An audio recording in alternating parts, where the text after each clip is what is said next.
Alors bonjour tout le monde.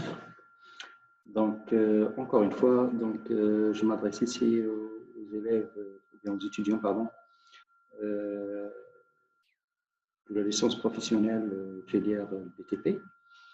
Donc euh, voilà.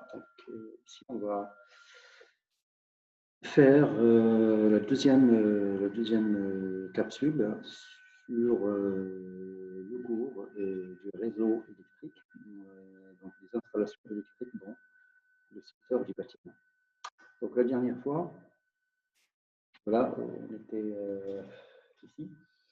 Dans cette partie, on va voir ce qu'on appelle le tableau général de distribution de la basse tension. Très bien. Voilà. Donc ça c'est le poste. Le poste moyenne tension, basse tension.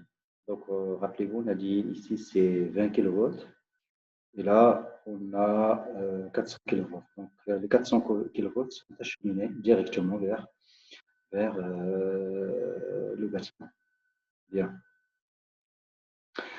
Le point de départ d'une installation électrique est de l'implantation géographique des tableaux généraux basse tension. Donc, le point de départ de l'installation sur chaque secteur du bâtiment.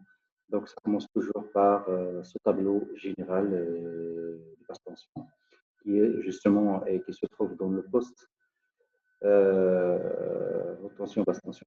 Et ben, dans ce tableau, donc c'est à peu près celui qui commande sa distribution, donc c'est lui qui protège les clients contre les défauts électriques qui peuvent surgir à tout instant. Très bien. Le tableau général, rappelez-vous, c'est la partie qui commande la distribution de l'énergie électrique. Bien. Ici, je vous donne un schéma qu'on a généralement dans les maisons. Ça commence par un compteur électrique. Donc, ça, c'est à l'intérieur du bâtiment.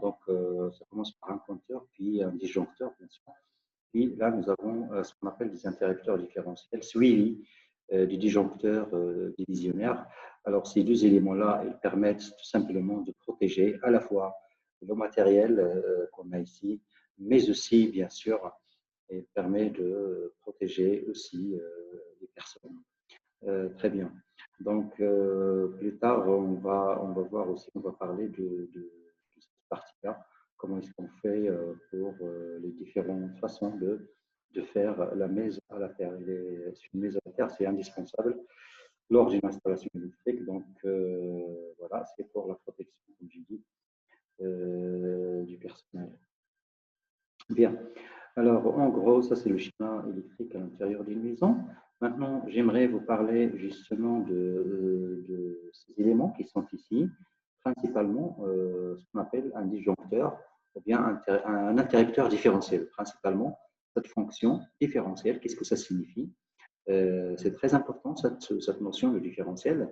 C'est parce que c'est grâce à elle qu'on arrive aujourd'hui à protéger les personnes contre les défauts électriques. Bien, alors imaginez un petit moment. Donc, nous avons un récepteur ici, ça peut être une machine à laver. Voilà. Nous avons le neutre qui arrive, puis on a la phase, un courant qui arrive, puis bien sûr un courant qui va dans le sens opposé. Eh bien, un interrupteur différentiel, c'est lui qu'on va mettre ici pour capter tout simplement la différence entre la phase et le neutre. La différence en quoi? La différence en courant. Alors, dans certains cas, lorsqu'on a ce qu'on appelle un défaut de masse, lorsqu'on a un défaut de masse, donc on a généralement une fuite de courant qui va directement vers la Terre ici. D'où la nécessité de mettre voilà, cette prise à la Terre ici, dont je vous ai parlé tout à l'heure. Donc, lorsqu'on a un courant de fuite, donc ça veut dire aussi que si on applique la loi d'Ineux quelque part ici, donc on aura une différence entre le courant A qui arrive et le courant qui part. Alors, cette différence est captée automatiquement par cet instrument différentiel et c'est là qu'il leur donne la coupure du courant. C'est comme ça que ça fonctionne. Donc, il permet de détecter la différence s'il y a une différence, bien sûr, s'il y a une fuite. Donc, il permet de détecter une fuite électrique. Alors, quand est-ce qu'on a une fuite? Donc, c'est lorsqu'on a ce qu'on appelle un défaut de masse. Ça veut dire un défaut de masse, c'est lorsque, par exemple, voilà, donc il y a la phase qui est mise accidentellement en contact avec la carcasse du récepteur. Très bien. Alors, voilà, donc comment ça fonctionne? C'est quoi le principe exactement de cet élément différentiel? Donc, ça peut être un élément différentiel, donc ça peut être un interrupteur différentiel, ça peut être aussi un disjoncteur différentiel. Alors, comment ça fonctionne? Le principe physique, donc ici, c'est une bobine, hein, c'est une bobine.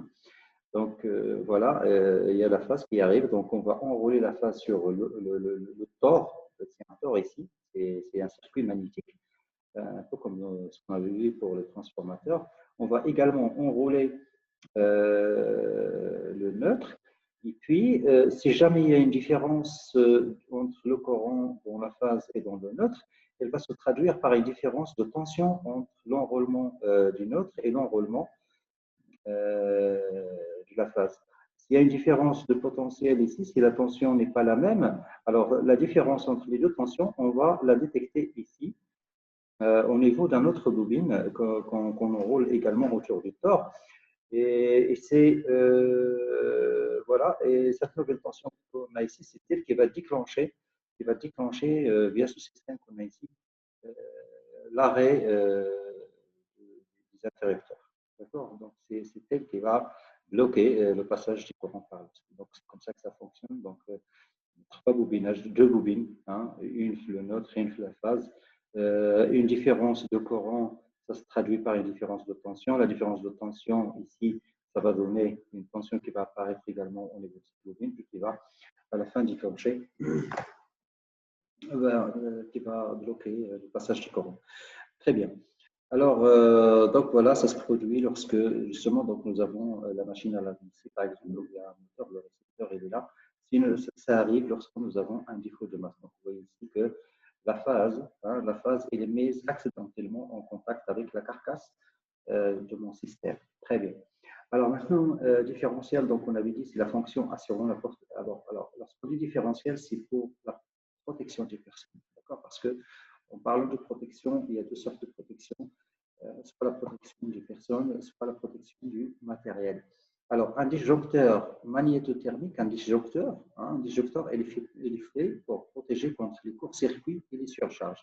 Alors, en parlant de défauts, il y a trois défauts principaux. Donc, le premier défaut, c'est le court-circuit, le deuxième défaut, c'est la surcharge, et le troisième défaut, c'est les défauts de masse. D'accord? C'est les défauts de masse. Donc, ce sont les trois défauts principaux qu'on peut avoir dans une installation électrique. Ok, donc un disjoncteur, vous voyez, il ne protège pas contre les défauts de masse. C'est-à-dire, il ne protège pas les personnes, parce que généralement, les personnes, voilà, donc ils sont touchés bien, par ce genre de défaut de masse, parce que imaginez maintenant une personne qui arrive et qui touche à un moment donné la carcasse de la machine à laver. Alors, dans ce cas, elle va tout simplement être électrocutée. Elle va être électrocutée. Donc, c'est une touche. Donc, c'est défaut de masse, donc ça présente un défaut permanent vis-à-vis du personnel. Très bien. Donc, vous voyez, donc un disjoncteur tout court, donc c'est pour les courts-circuits et les surcharges. Mais lorsqu'on dit un disjoncteur différentiel, attention, c'est contre tout. Déjà, disjoncteur, c'est pour les défauts de masse et les circuits, mais lorsqu'on ajoute mot différentiel, donc c'est aussi contre. Voilà, donc disjoncteur, donc on avait dit c'est contre les courts-circuits et les surcharges. Mais lorsqu'on ajoute différentiel, alors en ce moment-là, il peut aussi protéger contre les défauts de masse. Maintenant, ce qu'on fait en général, la pratique, les praticiens, ce qu'ils font, c'est qu'ils ne mettent pas un disjoncteur différentiel qui protège contre tout. Généralement, ils préfèrent utiliser un disjoncteur plus un interrupteur différentiel parce qu'un disjoncteur différentiel, ça coûte plus cher. Par contre, un interrupteur différentiel, donc ça coûte moins cher. Donc, on préfère encore prendre un disjoncteur normal, on lui ajoute un interrupteur différentiel c'est ce qu'on a ici. Hein, donc, dans ce schéma, donc voilà, un disjoncteur et un interrupteur différentiel. Donc, ça, c'est pour protéger la machine, mais celui-là, c'est pour protéger les personnes. Bien, alors, la norme NFC 1500 impose l'usage des disjoncteurs différentiels. Donc, de nos jours, l'usage des disjoncteurs différentiels, c'est indispensable. C'est indispensable. Donc, c'est pour la protection des personnes, comme on l'a dit. Un interrupteur différentiel n'assure pas la protection contre les courts-circuits et les surcharges. Vous voyez, un interrupteur différentiel, c'est ça la différence entre un interrupteur différentiel et disjoncteur différentiel. Un disjoncteur différentiel, il assure la protection du matériel et des personnes. Par contre, un interrupteur différentiel, il assure uniquement la protection des personnes. C'est ça la différence. C'est pour ça qu'un disjoncteur différentiel, généralement, ça coûte plus cher qu'un interrupteur différentiel. Donc, vous voyez la différence ici. Donc, voilà pour le premier, voilà pour le deuxième. Très bien. Maintenant, on va parler du tableau général basse tension. Alors, le tableau général basse tension, c'est ce qu'on voit ici sur cette figure-là. Donc, c'est le lieu où sont rassemblés les éléments de répartition et l'appareillage de sectionnement, de commande et de protection de l'installation électrique. Donc, autrement dit, c'est là que nous avons pratiquement tout ce qui est commande, tout ce qui est sectionnement, donc, et aussi pour la protection de l'installation électrique. D'accord? Donc, voilà, là, par exemple, on est dans un poste moyenne tension, basse tension, les deux derniers postes. Voilà, avant d'arriver chez le client. Alors, il se compose de plusieurs parties, unités fonctionnelles. Chaque unité fonctionnelle regroupe tous les éléments mécaniques électriques qui concourent à l'exécution d'une fonction de l'installation. Donc, en gros, le tableau général de basse tension. Donc, c'est là que nous avons toutes les parties mécaniques électriques pour l'exécution de la fonction d'installation. C'est un maillon essentiel de la chaîne de sûreté et de fonctionnement. En conséquence, ce type de tableau doit être parfaitement adapté à son application. Donc, c'est là que voilà, donc il faut bien l'adapter selon l'installation qu'on vise à mettre. Alors, sa conception et sa réalisation doit être conforme aux normes en vigueur et respecter les règles de l'art. L'enveloppe du tableau offre une double protection. Donc, une protection contre les appareils et une protection contre les personnes. C'est ce qu'on a vu. Très bien. Alors maintenant, on va voir les caractéristiques d'exploitation d'une installation de distribution. Donc, voilà. Donc, on a dit cette installation de distribution, son point de départ, c'est quoi? C'est le tableau. Maintenant, une fois qu'on a fini avec le tableau, on va voir quelles sont les caractéristiques d'une installation post-tableau basse tension. D'accord. Donc, voilà. L'étude et la réalisation d'une installation électrique de distribution doit avoir comme objectif la sûreté de fonctionnement de tous les composants de cette installation. Pour cela, on réalise, voilà. Pour cela, l'installation réalisée doit assurer les fonctions suivantes. Toute installation électrique, donc pour remplir toute sa tâche, qui consiste à la fois donc, à la sûreté de fonction et à la distribution de l'énergie électrique. Donc, on doit avoir les caractéristiques suivantes. Donc, ici, vous avez les caractéristiques des installations de distribution. Donc, il y a deux parties très importantes. Donc, la première partie, donc, assurer la continuité et la qualité de l'énergie électrique. Donc, voilà, c'est pour servir les gens. Donc, on doit leur donner une énergie électrique qui est continue, en même temps de bonne qualité, mais aussi, on doit les protéger contre les dangers qui peuvent avoir lieu. Très bien. Alors, pour la continuité et la qualité de l'énergie électrique, donc voilà, on doit avoir une installation, on doit faire une division des installations et l'utilisation de plusieurs sources. Donc, on ne se contente pas. Donc, on doit avoir une installation qui est divisée, hein, divisée. Donc, on va voir sur les schémas après. Donc, divisée, mais en même temps, qui doit contenir plusieurs sources. Donc, plusieurs sources, c'est pour assurer justement la continuité. Donc, si par exemple une source tombe en panne, alors l'autre, ça assure l'autre source va assurer la relève. Alors, mise en place d'alimentation de secours. Donc, là aussi, c'est la même chose. Donc, il faut toujours avoir une alimentation de secours. Puis, subdivision du circuit. Il faut toujours subdiviser. À chaque fois, il faut qu'on subdivise les circuits. Ça va nous permettre d'assurer également la continuité, mais aussi la qualité. Donc, la subdivision, ça va vous permettre de voilà, donc de couper, par exemple, uniquement là où nous avons un défaut.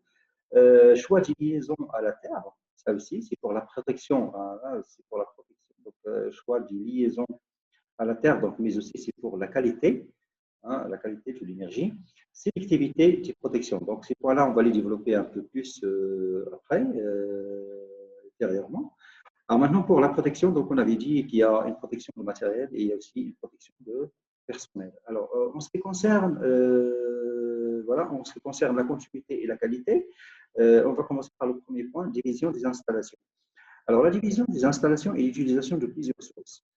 Si la puissance installée est importante, imaginez donc si nous avons une puissance importante, l'utilisation de plusieurs transformateurs permet d'isoler les récepteurs à contrainte aux caractéristiques particulières. Par exemple, donc ici, dès que nous avons une puissance assez importante, donc on va devoir servir beaucoup de gens, par exemple.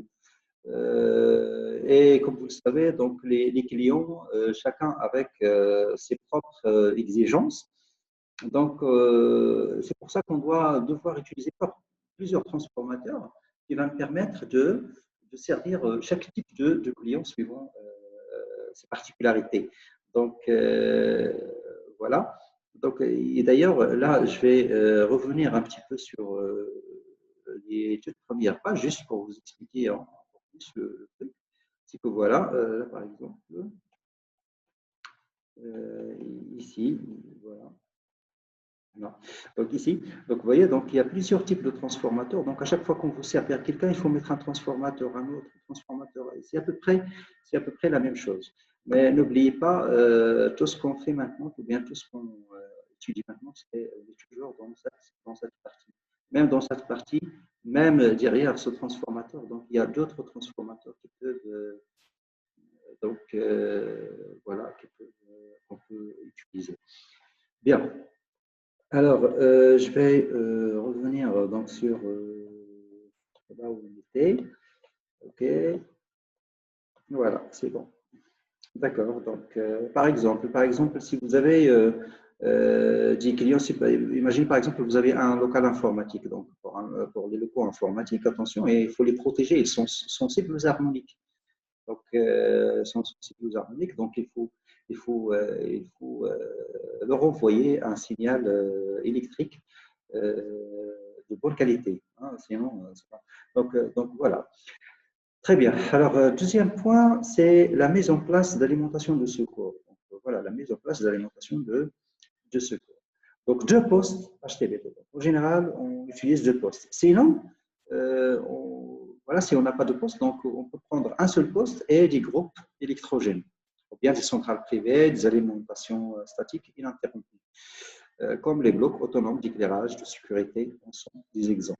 Très bien, donc il faut utiliser deux postes. Donc, il ne faut pas se contenter d'une seule poste. C'est pour, comme on l'avait dit tout à l'heure, c'est pour assurer la continuité. Bien, voilà un exemple ici, justement. Donc, voilà le poste principal, mais juste à côté, nous avons un générateur auxiliaire. En cas de panne au niveau du poste principal, par ici, donc, le groupe ici, le groupe électrogène va prendre la relève. D'accord. Donc, voilà l'usage de plusieurs sources. Maintenant, troisième point, c'est la subdivision du circuit. La subdivision du circuit, donc voilà le poste principal, voilà le second poste pour la continuité, comme on l'avait dit, mais aussi au niveau de l'arrivée, hein, plutôt c'est du départ là, c'est du départ terminaux. On distingue aussi, hein, on les partage en deux parties, donc il y a des circuits non prioritaires et des circuits prioritaires. Donc là aussi, il faut diviser, voir ce qui est prioritaire et voir ce qui ne l'est pas. D'accord. Donc voilà, c'est ce qu'on appelle la subdivision des circuits. Donc des choses prioritaires, par exemple, comme l'éclairage public, donc c'est prioritaire. Donc il faut il faut l'isoler en quelque sorte des autres, récepteurs, des autres parties. Bien. Puis, l'autre point, c'est le choix adapté à des schémas de liaison à la Terre. Hein. Donc, ça, c'est une partie qu'on va devoir développer un peu plus tard. Voilà, donc il y a le schéma IT. Ce schéma-là, donc, c'est des schémas, en fait, ça me permet, c'est des schémas qui définissent comment est-ce qu'on fait uniquement pour la liaison à la Terre. D'accord. Donc, il y a plusieurs schémas pour la mise à la Terre. Donc, et là, ils disent que le schéma IT, apparemment, c'est un schéma. C'est un schéma. Donc, il y a le schéma TT, il y a le schéma ET, puis il y a l'autre schéma NT. Donc, apparemment, c'est un schéma qui évite le déclenchement au premier défaut d'isolement. Utilisé dans un environnement adapté, elle permet d'éviter toute interruption. Là encore, la continuité d'alimentation. Très bien. Le dernier point, c'est la sélectivité des protections. La sélectivité des protections, donc la sélectivité des protections opère contre les surintensités et contre les défauts à la Terre. Donc ici, bref, je vous explique la sélectivité des protections. Donc c'est pour protéger, par exemple, pour protéger un départ, donc un client ou bien un récepteur donné. Donc on doit sélectionner là où il faut arrêter le courant. C'est ça. Donc il faut toujours choisir peut-être l'interrupteur qui est tout près du client. Comme ça va me permettre d'assurer la continuité aussi. Donc la sélectivité de protection opère contre les surintensités ou contre les défauts à la terre et évite la mise hors tension de toute ou partie de l'installation en cas de défaut sur un circuit particulier. Et ainsi, le dispositif de protection sélective agira pour ouvrir l'appareil de commande et de coupure juste en amont du défaut. Juste en amont du défaut. Donc, juste à côté. Il ne faut pas aller arrêter le courant très loin. Bien. Maintenant, voilà, donc on va passer au deuxième point, c'est la protection. Donc, pour la protection, donc, on avait dit qu'il y a la protection du matériel, bien sûr, et puis la protection des personnes. Donc, voilà. Donc, pour protéger une installation électrique ou les personnes qui l'utilisent, il va falloir détecter les défauts. Hein. Donc, la première chose à faire, avant de protéger, bien sûr, il faut passer par la détection du défaut. Un défaut, on avait dit, ça peut être une surcharge, un court-circuit, une surtension, ou bien une baisse de tension aussi, parfois ça arrive, avant de les neutraliser. Donc, voilà. On détecte puis on neutralise. Le plus souvent, en coupant le courant dans le circuit incriminé. C'est ce qu'on fait. C'est ce qu'on fait en général. Il suffit de couper là où il faut, parce qu'on a dit ici, il faut vraiment la sélectivité. Pour faire une sélectivité, il faut faire la coupure juste en amont du défaut. Le courant dans le circuit incriminé. Nous allons maintenant préciser la nature de ces défauts avant de présenter les différents systèmes permettant de couper le courant dans une installation. Donc, on va parler des défauts dans un premier temps, quels sont les types de défauts. Donc, voilà, on avait dit c'est la surcharge, etc., mais on va en parler en détail. Et en plus, voilà, avant de présenter les différents systèmes permettant de couper le courant, bien sûr, il y a des systèmes qui coupent le courant. Donc les interrupteurs et tout ça dans une installation. Alors, nous distinguerons la protection des installations et du matériel. Et la protection des installations et du matériel, donc c'est la même chose, puis la protection des personnes, qui n'impose pas les mêmes contraintes. Donc là, bien sûr, la protection des personnes, ça n'a rien à voir avec la protection du matériel. Surtout pour les personnes, par exemple, il y a question de délai. C'est très important, hein, le temps. Donc, il faut couper avant que, voilà, rapidement. Hein, pour les personnes généralement, rapidement, sinon, ça risque d'être catastrophique. Ordre de grandeur du circuit, des courants limites. Voilà, donc, par exemple, pour les personnes, généralement, des tensions faibles, ça peut provoquer des dégâts. Par contre, pour un matériel, on peut avoir des tensions élevées. Donc, ça dépend. Là. Donc, c'est complètement différent. Question de protection des personnes et du matériel. Nous verrons que l'être humain est bien fragile, voilà. Donc, il est bien fragile et il est préférable d'en tenir compte. Il est plus fragile, bien sûr, généralement que le matériel.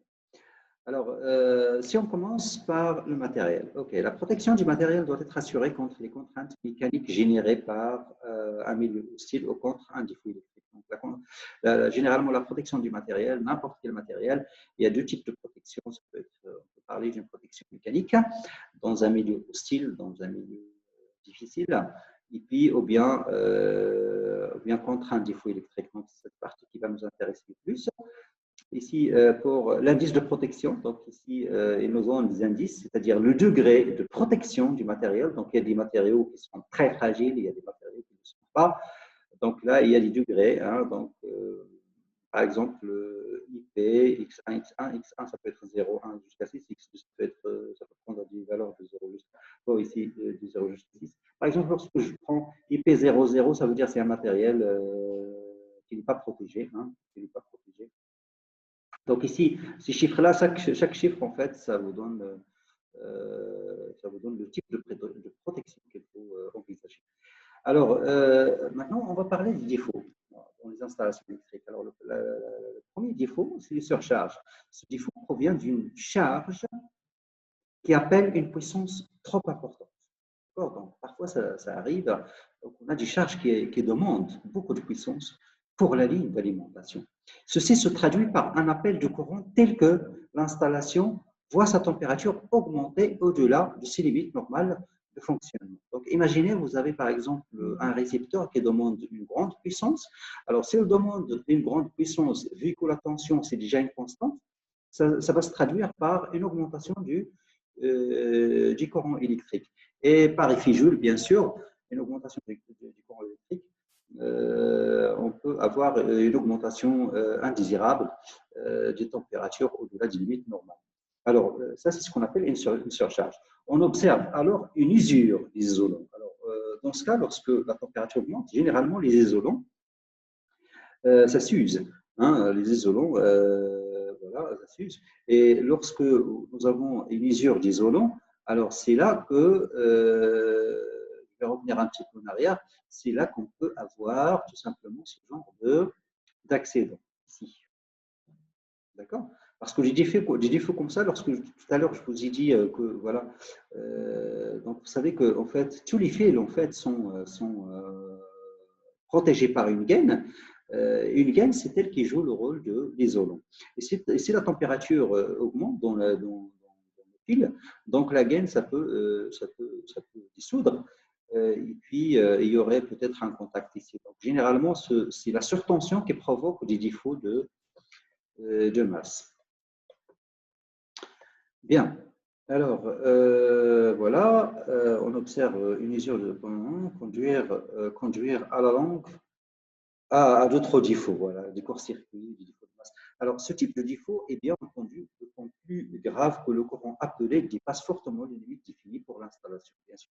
Alors, en effet, les échauffements provoqués seront alors de plus en plus importants et entraîneront une usure de plus en plus rapide des isolants. Pour éviter, donc, noter que les isolants, c'est quelque chose de vraiment important dans les installations électriques, donc, qui protègent. C'est pour la protection. On a besoin d'isolants, bien sûr. Alors, l'isolant, déjà, par exemple, il faut isoler les phases neutres. Il faut isoler les phases entre eux. Donc, c'est pour éviter surtout les courts-circuits. Alors, pour éviter les effets de ce type de défaut, il va falloir couper le courant dès que celui-ci va dépasser les limites autorisées. Donc, voilà, donc il y a toujours des appareils pour surveiller l'intensité du courant électrique dans une installation. Dès que l'intensité dépasse une certaine limite, alors ces appareils-là donc déclenchent l'arrêt du courant. Alors, pour cela, on peut utiliser du fusible. Voilà, on y est. Donc, le fusible, voilà, ce sont deux, justement, qui se chargent de ce genre qui me permettent de résoudre ce problème de ce genre de défaut. Donc, dès que la température augmente, bien sûr, la fusible, ça se fond, hein, et puis ça coupe le courant. Il y a aussi des contacteurs avec des relais thermiques. On va voir ce que c'est, un relais thermique. ou encore des disjoncteurs à coupure d'autant plus rapide que l'intensité est importante. Donc, les disjoncteurs, ça, ils ont un avantage, c'est qu'ils coupent rapidement. Hein. Donc, le temps de réponse, en fait, du disjoncteur, ça, c'est très important. Hein. Donc, elle doit couper rapidement avant que les choses dégénèrent.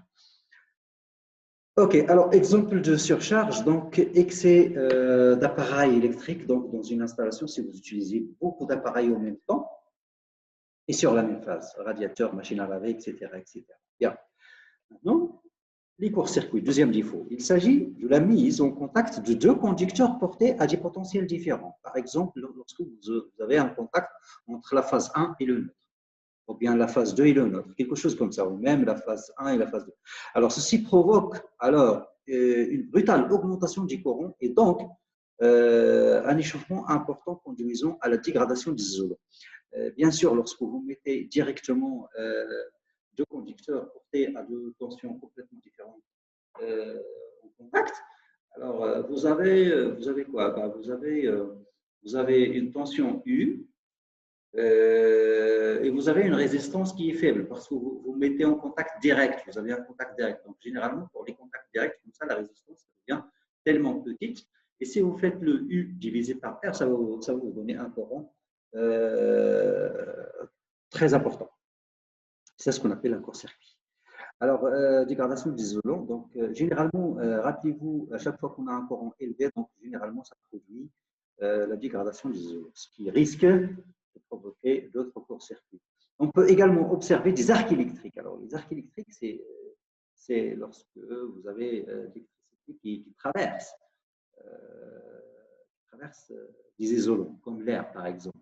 Hein. Donc, ça arrive aussi voilà, lorsqu'il pleut, par exemple, on voit des arcs électriques. Et même, par exemple, les éclairs, c'est un arc électrique. Alors, si les conducteurs n'étaient pas strictement, voilà, n'étaient pas strictement. Alors, pour se protéger contre les courts-circuits, on pourra utiliser du fusible aussi.